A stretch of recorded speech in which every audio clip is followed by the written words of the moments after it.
अस्सलाम वालेकुम व्यूवर्स, कैसे हैं आप सब। आज मैं लाई हूँ स्ट्रीट स्टाइल कांडी गोश्त की रेसिपी मेरे स्टाइल में। तो चलिए स्टार्ट करते हैं। रेसिपी स्टार्ट करने से पहले प्लीज़ मेरे चैनल को सब्सक्राइब और मेरे वीडियो को लाइक करना ना भूलिए।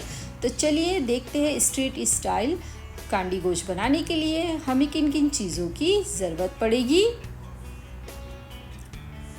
तो देखिए यहाँ पर मैंने ये आधा किलो के करीब लिया है बोनलेस गोश्त लिया है मैंने, और इस तरह से इसकी छोटी छोटी सी बोटी कट कर लिया है। और इसके अंदर डाल देंगे 1 टेबल स्पून अदरक लहसुन का पेस्ट, 1/4 टीस्पून हल्दी पाउडर, 1 टीस्पून धनिया पाउडर, 1 टीस्पून लाल मिर्चों का पाउडर, हाफ़ टी स्पून गरम मसाला पाउडर, हाफ़ टी स्पून काली मिर्चों का पाउडर, हाफ़ टी स्पून भुने हुए ज़ीरे का पाउडर, 1 टीस्पून नमक ऐड कर देंगे इसके अंदर। और इसमें मैंने थोड़ा सा चुटकी भर फूड कलर डाला है, रेड फूड कलर, और ये 1 टेबल स्पून भर नींबू का रस डाल देंगे। और मैंने इसके अंदर 2 टेबल स्पून डाल दिया था ऑयल। और देखिए ये है कच्चा पपीता, और इसको मैंने पीस लिया था, छिलकों समेत पीसना है, अंदर की बीज निकाल लेना है। निकालने के बाद इसे छिलकों के साथ ही पीसना है। ये 1 टेबल स्पून भर के इसके अंदर ऐड कर देंगे। इससे क्या है ना, जो हमारे गोश्त है ना बहुत अच्छी तरीके से गल जाएगा। ये डालना बहुत ज़रूरी है। अगर ये आपके पास नहीं है तो मीट टेंडराइज़र जो मिलता है वो आप डाल सकते हो, कचरी पाउडर डाल सकते हो, 1 टीस्पून डाल दीजिए वो। अब देखिए डालने के बाद अच्छे से मिक्स कर लेना है सारे मसालों को गोश्त के साथ। इसमें डाल देंगे थोड़ा सा हरा धनिया कट करके, अच्छा सा फ्लेवर आ जाएगा।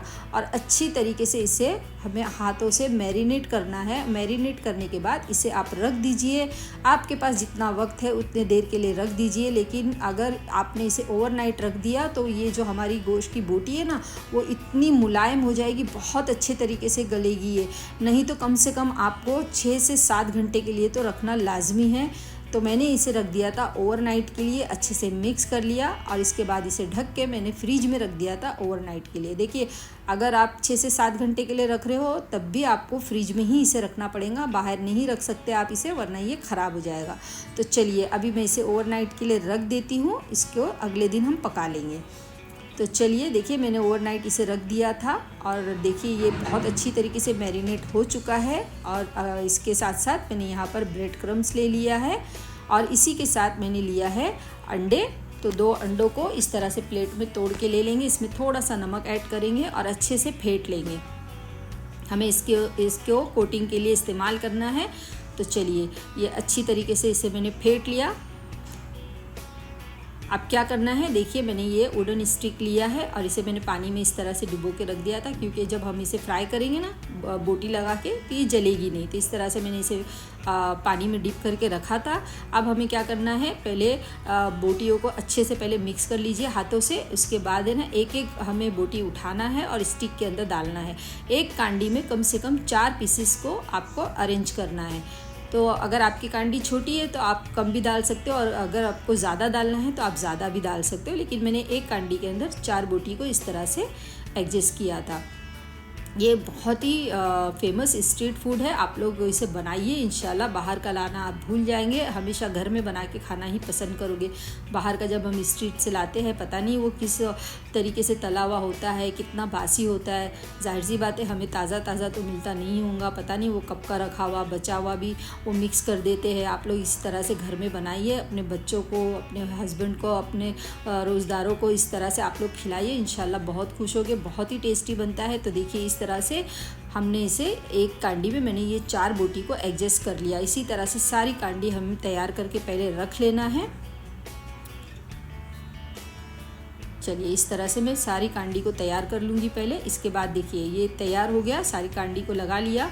अब क्या करना है, अभी हमें ना एक एक बोटी को, एक एक स्टिक को उठाना है और इसे हमें ब्रेड क्रम में लपेट लेना है। अच्छी तरीके से ब्रेड क्रम की कोटिंग करना है। अच्छा अगर आपके पास ब्रेड क्रम नहीं है तो आप ताज़े ब्रेड को भी पीस के लगा सकते हो, और अगर वो भी नहीं है आपके पास तो आप क्या कीजिए, मैदा होगा आपके पास तो मैदे के अंदर इसको इस तरह से लपेट लीजिए। मैदे में भी आप इसकी कोटिंग कर सकते हो, कोई ज़रूरी नहीं है कि ब्रेड क्रम में ही आपको इसकी कोटिंग करना है, मैदे में भी कर सकते हो।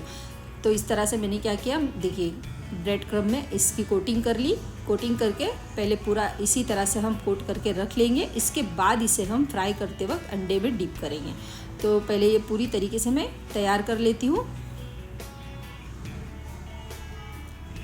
देखिए कितना आसान है ये बनाना।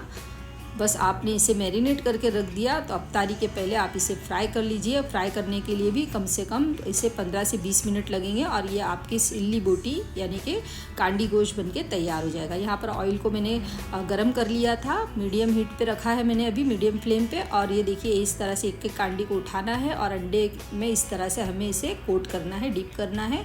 अच्छे तरीके से चारों तरफ से अंडे को लगा लीजिए।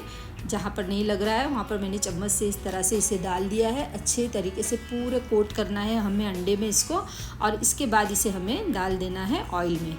ध्यान रहे कि हमारा ऑयल ज़्यादा गर्म नहीं होना चाहिए, वरना क्या होगा कि जैसे ही आप इसे ऑयल में डालोगे ना, अंडा ऊपर से फ़ौरन से पक जाएगा और हो सकता है कि जल जाए, लेकिन हमारी बोटी जो है वो अंदर कच्ची रह जाएगी, क्योंकि अभी ये कच्चा गोश्त है तो इसे हमें पकाना है अच्छी तरीके से। तो फ्लेम को मीडियम रखिए, मीडियम फ्लेम पे ही इसे पकने देना है। अब देखिए मैंने सारे जो कांडी थी डाल दिया इसमें, और डालने के बाद है ना मीडियम टू लो फ्लेम पे ही मैंने कम से कम 5 से 6 मिनट इसे पकाया है। आप लोग देखिएगा जब नीचे से आपको लगे कि हाँ ये थोड़ा सा कलर चेंज हो रहा है, उसके बाद आप इसे पलट लीजिए। पलट के दूसरी तरफ से भी इसे हमें कम से कम 5 से 6 मिनट या 7 मिनट तक, जब तक कि ये नीचे से भी अच्छा सा पक नहीं जाता, इसे पकाना है। ये टोटल इसे मुझे पकाने के लिए 15 से 20 मिनट लग गया था। पलट पलट के पका लीजिए, लेकिन जब तक नीचे से सेट नहीं होता इसे बिल्कुल भी टच मत कीजिएगा। और ये लीजिए, ये हमारी सिल्ली बोटी यानी कि कांडी गोश्त बनके तैयार है। इतना